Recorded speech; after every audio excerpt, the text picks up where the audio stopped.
Hey everyone, and welcome back to Story Impact. I'm your host, Lisa Tolles. If this is your first visit, this series showcases authors. We talk about their books, their craft, their artistic vision, their writing journey, and really the overall purpose driving the creation of their books. But we also talk a lot about audience, how they reach their readers, and the impact and meaning that they hope their books will bring.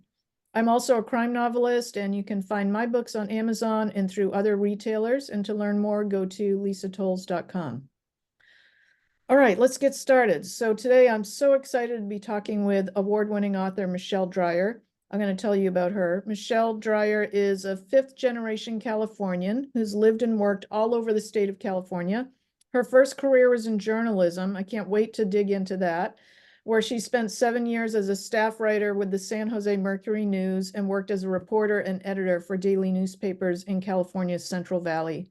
Her successful career as a journalist earned her numerous awards for her investigative series. The jingles in the background that you hear are my cats, by the way.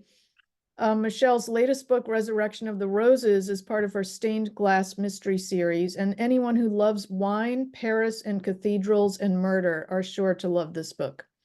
She's also penned the Amy Hobbs newspaper mystery series, and her paranormal romance series was named Best Paranormal Vampire Series of 2014 by PRG. Michele uses her experience in writing, publishing, and investigating to support the writing community as the current president of the Sisters in Crime NorCal chapter and previously the Capital Crimes chapter. And that's where she and I met, is through Sisters in Crime. So I'm so excited to welcome her today. Michele, thanks so much for joining. Thank you so much for having me, Lisa. I'm really excited about this. One of the things I love most in the world is talking about writing, obviously. Me too. All right. Well, with that in mind, can you share a little bit about your experience as an investigative journalist? Like, what was a typical day like for you in that role, if there's such a thing as a typical day? Well, there kind of isn't. And from my point of view, and I spent a fair amount of time as an editor rather than a reporter and writer, but from my point of view, pretty much everybody who is writing for particularly print media is an investigative journalist because you say, what if? And you're trying to get to, if not the truth, at least the facts that you can find for that particular story. And it's when I worked at San Jose Mercury News, it was a really interesting time in journalism. I don't remember if you remember the Pentagon Papers and all those. And there was a Supreme Court ruling for the Washington Post that they could publish the Pentagon Papers. And we watched with, well, we didn't, we listened to actually, with bated breath for that Supreme Court decision to come down. And the entire newsroom at the Mercury News just rose up and cheered for the First Amendment because the First Amendment was being upheld by the Supreme Court. So there was a really heady time. We felt like we were able to dig into things and find facts out. Mm. And that's the part that I loved. It was the it's not, well, I'll use an example out of the stained glass series. It's not that you don't know who the killer is. You know who the killer is, but you want to know why. And it's the why that investigative journalists tried to dig out, to figure it out. So interesting. Well, I imagine there are good and bad things about that role. What do you miss most about that world? Probably being on top of the news. There was such an immediacy about things. And I'm basically really nosy, but I'd like to think that I'm really interested in news. And right now I subscribe to a lot of primarily the newsletters, the New York Times, the Washington Post, Al Jazeera, BBC, so I try and stay on top of the news, even though I'm not working in a newspaper anymore. The one thing I do miss, it's getting harder and harder to find local news, as you probably everybody knows. I don't know that that's I think it's a bad thing because I think that one of the things that media can do, and by media, I usually mean print media, although it's not exclusive, uh, is to talk about the local issues that are important to people. One of the things I used to tell my reporter, not tell my, encourage my reporters to do when they went out to do a story on, say, a city council meeting, go talk to some of the people who are affected by the decisions that the council makes. Don't say blah, blah, blah, blah, blah, blah, sat at the council and the vote was 4-3 and blah, blah, blah. Go talk to somebody whose house is going to be impacted by the law that you have to cut your grass to a certain level, whatever that is. Mhm. Mm. And so that's one of the things that I really miss is finding out those, they sound like small details, but they affect people's lives. And I Mm. like, Mhm. that makes me sound very nosy, but I do like that. And I That do miss that. that totally aligns with what drove me to create this series. I mean, this series is really about impact and purpose. I mean, you've had a really um, incredibly successful writing career in terms of it, you have several series, and I mean, like there's such an engine driving you, and now you're sharing with us kind of what's kind of behind that. So, look at how we do research now as authors. I mean, like we have like the internet where we can do so much. I mean, it's no substitute for like actually driving to a location and putting yourself there and looking around and seeing like what it smells like and feels like and talking to people. But there's so much we can do online. Back in the early days, as a journalist and as an editor, how did you do research then? I mean, I imagine that it was a lot slower, but I mean, maybe it was better too. Any thoughts about that? I don't know about better. It certainly was more time consuming, obviously. One of the things that most journalists rely on were the newspaper's morgues. And all that is the past history and the past clippings of stories that have been covered. You have to, it's kind of like going to the law library. What you're doing is basing your information on prior judgments. And that's that and the card catalog at the local library, although to some extent we didn't do that much research at a library. We'd call somebody Mhm. at like the local university and ask them a question. And a lot of it was that personal asking. What do you feel about, or what's the basis of? But we would spend, I don't know, 10% of the time in the morgue just reading back stories. And Mm. from the backstories, you also get names that you can call. You track that down like we do with Google today, but you track that down and find the at least experts or the people knowledgeable about that subject. Mhm. And there was a lot more face-to-face contact, or at least phone-to-phone contact. Yeah. Today when I get onto Google, I have no idea what I'm looking at. I mean, who posted what that was? Yeah. But Yeah. boy, there's sure a lot of information out there. Hmm. Let's talk about your Amy Hobbs newspaper series. Okay. So how similar is your character Amy Hobbs to you when you were first starting out in this in your career? Probably a lot in some ways. Um, she's curious. She's interested in the world around her. She starts out in the very first book as a reporter in a somewhat local LA Times area newspaper out in the San Fernando Valley, and she's covering city councils. Um, and that political coverage is something that, even though I personally didn't do a lot of, I really oversaw a lot of that as an editor. Mm. And I think that I've tried to at least put a lot of the frustration of a day-to-day newspaper reporter or editor into the book. And Hmm. it's written in first person present tense, which some people Mm. have a difficult time with. I chose that deliberately because I felt it was more immediate. And Mm-hmm. that's one of the things that drives media, is the immediacy of things. Right, right. Thinking like a yes. About Yeah, yeah. And so I have to confess, well, even in the vampire series, and I do not know any vampires, no. Uh, but even there's I don't know how I don't know how authors get around putting something of themselves into every book. And yeah. so, some of the responses that, particularly most of my protags are women, and fairly strong women. And a lot of their actions and reactions are things that I would have done, not necessarily would have said, and Hmm. I may not have actually ended up in that situation, but there are things that I think should have been said, I guess I would Mm. say. So, so there's a fair amount of me, yeah. Mm. All right, so let's move ahead a few years. So talk about your stained glass mystery series. I absolutely love the setting of Resurrection of the Roses. That's your latest book because it Right. takes place in France, in particular wine country. Can you talk about your main character, Roz Duke, and what kinds of trouble she encounters in this series? Sure. Um, I don't know how I actually came up with her. Years and years ago in a college class, I made one small stained glass window.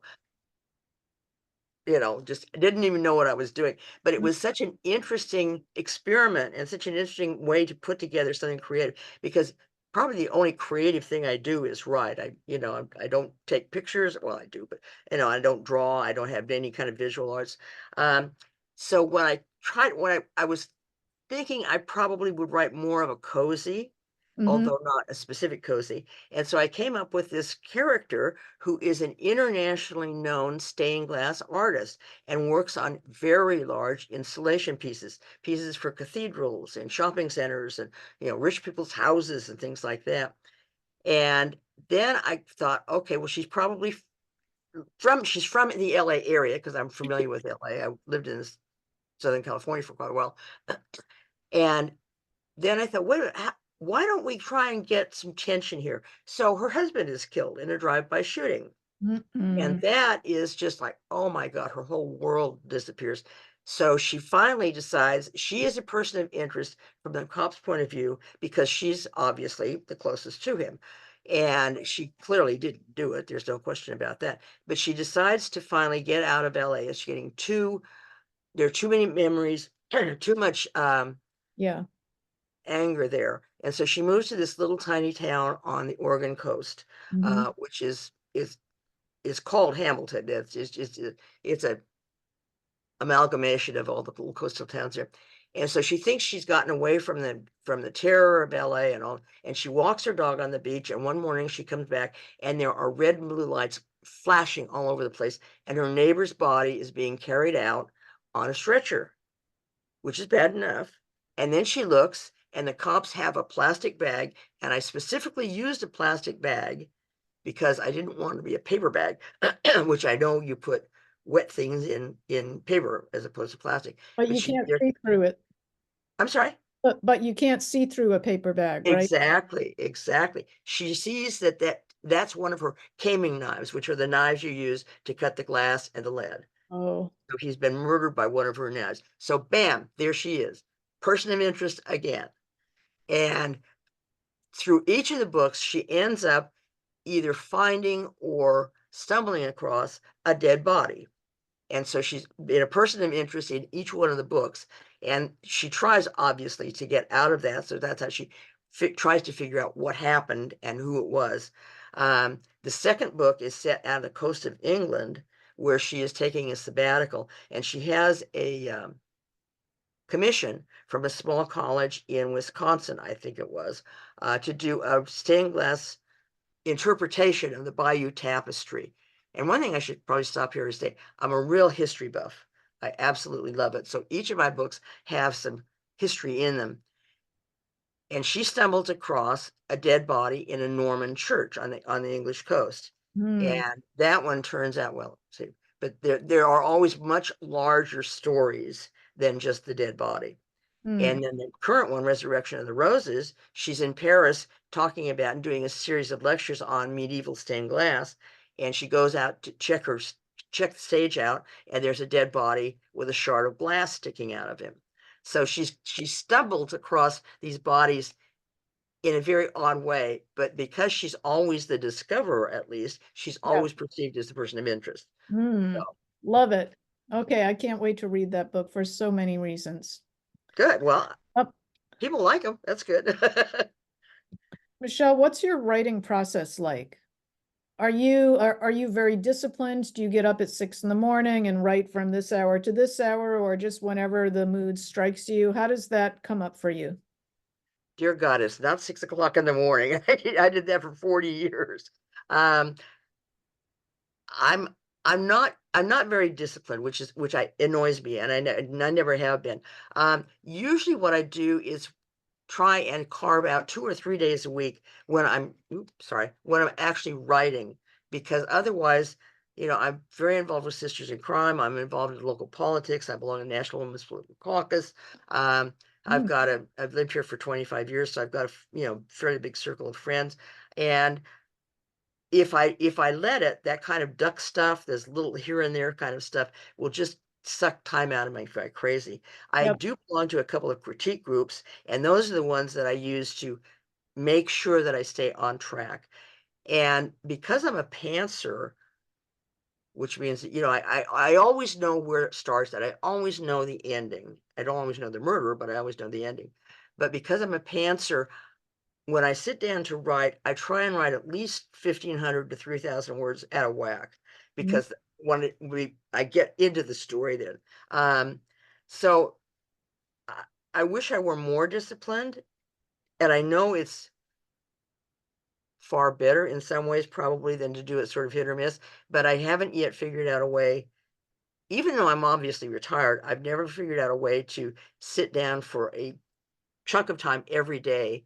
And it's more what I do actually when I go to sleep at night. I try and lull myself to sleep with the next episode in the story, so Mm, that that's somewhat fresh in my mind when I sit down the next day to hopefully write. that's a great trick. One thing I do is I try, I know a lot of people do this too, is when I stop a writing session, I try to stop in the middle of a scene or a chapter, just so that like it's not like a total blank page the next time I sit down. Then I know where I am and I'm like, oh yeah, I was gonna go here in the next part. And yeah. Exactly. I go back and read the last at least chapter or two to get my mind to set the scene and think that's exactly where I was going with that. And Hmm. sometimes it works. Sometimes a whole different thing comes up. I liken it to kind of like going to LA. You can take the freeway and get there, but if you take all the little side roads, you'll still get there. It may take a little longer, but you find interesting things there. That's that's really the thing between like plotting and pantsing. I'm like you, I'm kind of like somewhere in the middle. And I think for me, the real magic is when I have my agenda or bullet points or like an outline segment of what I want to write in a section, I start on that path and then something happens. Like my characters pull me in another direction. All of a sudden I'm writing about this and I'm like, what? Where did that come from? Well, where it came from, that's like creativity. That's the surrender of it, that, like that surprise. That's exactly right. And before I started writing, I mean, I've always written something in my life, but before I started writing novels, I people would say, my characters just ran away. They didn't. I went, how can they? You made them up. They're not. Well, once I started writing, I Now we found know. out that that happens. Yes, Huh? your characters take the reins and head Mm. down a different path. Well, I'm always so awed by authors who write in more than one genre. I only write thrillers. And your Kandinsky Vampire Chronicles series, you have 10 books in that series. Oh my God. 11 books. And 11 actually, books. Okay. I just started on the 12th. Oh my goodness. All right, so I'm curious about the historical and the political elements of the series, but mainly what drew you to that genre? Because, let's think about journalism. Journalism is very like, like what are the facts? You're reporting facts and, like, and then like this is really like really so different from that. So talk about that a little. This is sort of true fiction. Yeah, it's I'd always wanted to write mysteries, mostly because I've always read them and loved them, and I love all the English writers. Starting with Agatha and ending up with Nadia Marsh, and um, and when my first book was published, my son-in-law said, which was edited for death, one of the Amy Hobbs books, my son-in-law said, why are you writing mysteries? Why don't you write a vampire novel? And I went, because I've never even read a vampire novel. I don't know the first thing about them. And he said, well, if you go in any bookstore, there's a larger section on vampires than there is in mysteries. I'm not sure that's true necessarily anymore.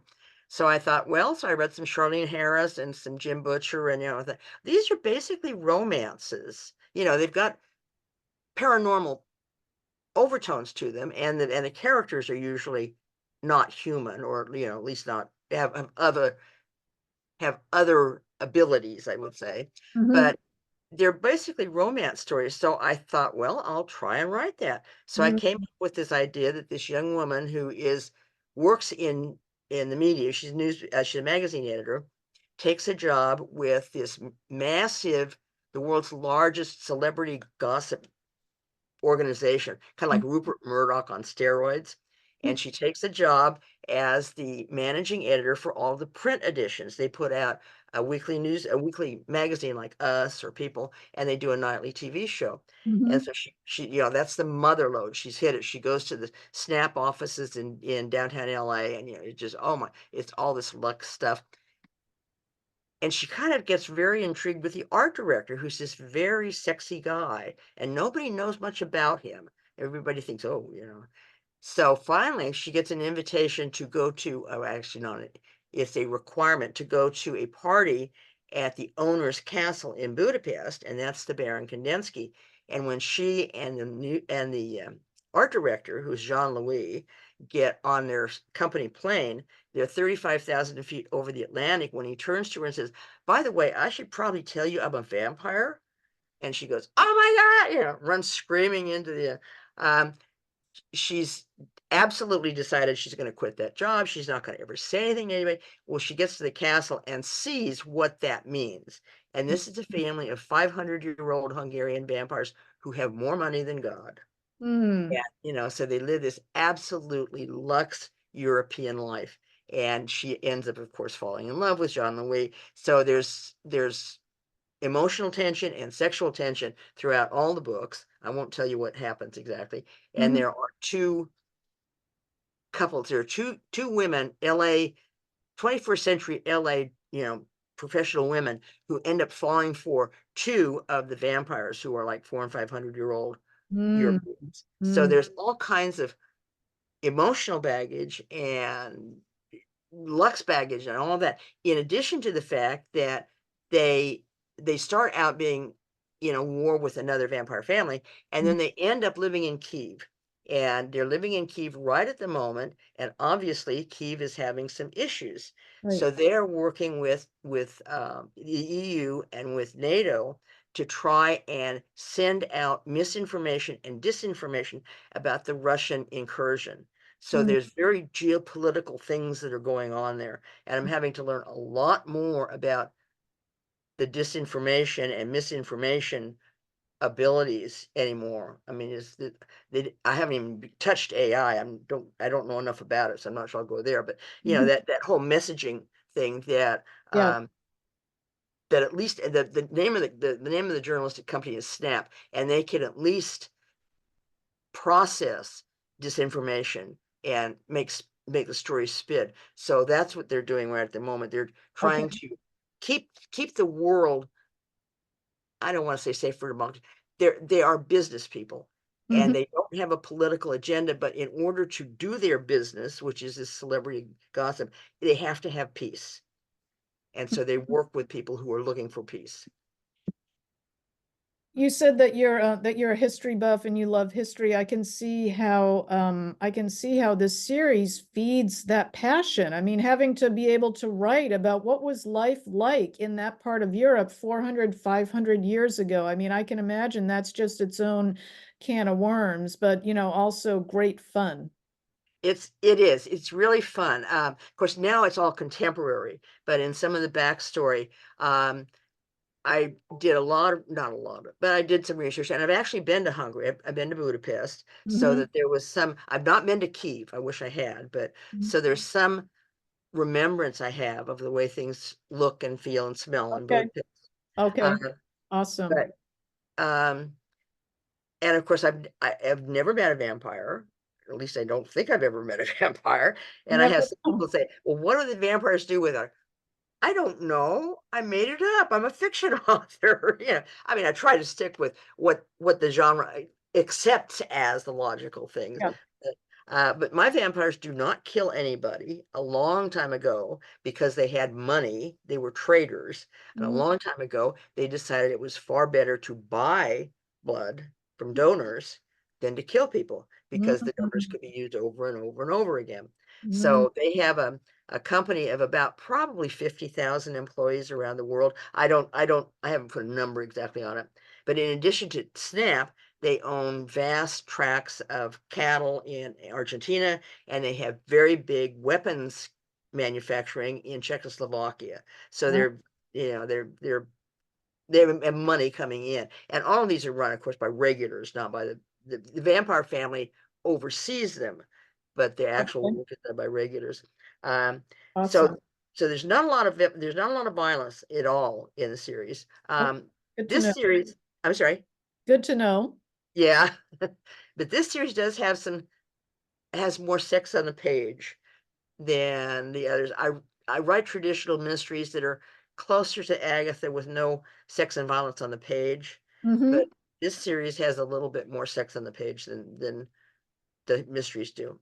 Okay. Little spicy. All It's a right. little spicy. It's a little spicy. Yeah. Hey, we have time for two more questions. Okay. When you think about your long, successful writing career, what do you know now that you wish you knew 20 years ago? How to market. I Mm-hmm. remember very early on, I went to, I think it was a Left Coast Crime, probably the one here in Sacramento, which was like 10, 12 years ago. And I remember going to a panel and hearing, and I don't even remember what the man's name was, but hearing this writer say, I was so surprised. I thought as a writer, I was going to be in this closet writing my stories and then sliding the pages underneath the door of the closet, and people would do whatever they do with them. And The I thought, magic. Yeah. exactly. Um, Mm, I had a I did do a fair amount of investigation before, but I didn't know how to market, and I still don't know how to market. I mean, I do some things, but it's a mystery to me. Well, it's not a mystery why books take off because obviously the publishing industry is an industry and a business, and what they are looking for are things that will sell. mm-hmm. And I understand that portion of it, Mm-hmm. but I don't quite know how to break in there. Mm, You know what I mean? mhm. I wish I knew not more about business, but more about well, after years in the media, how to actually shift my efforts to something that is more mainstream, I guess I would say. Mm, mhm, Without like I don't write, not that there's anything wrong with thrillers or cozies, but I don't write those because I'm not that comfortable with those genres. mhm, And yet those are the genres that, tend to sell more than what I write. So I don't know, but mm. I think I would definitely investigate that. Okay. All right. And finally, the question that I ask all of the guests who come here, what would you say is your purpose as a writer, and what do you hope to leave your readers with when they read your latest book? That's a really interesting question. I think to a large extent, my purpose as a writer is to introduce people to what a strong woman is.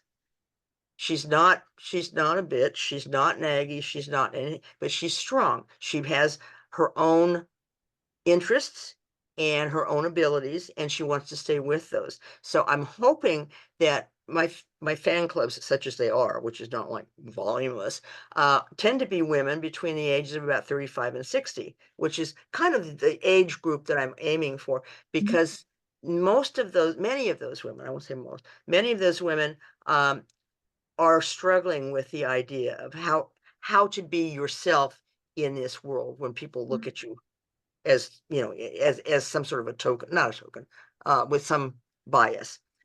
And what I'd like to do is, and then of course there's the history, because every single one of those books have something, some true fact or some true experience that has happened in history. Yeah. uh, and I think that history is so important, so interesting, but so important. If we, it's that if we don't study it, we'll repeat it kind of thing. But I Mhm. think that understanding where we come from and understanding what's gone in the past is really important to where we're headed towards in the future. So Ab- I would like most of my readers to come away with kind of a nice, warm feeling that I've talked about authentic people.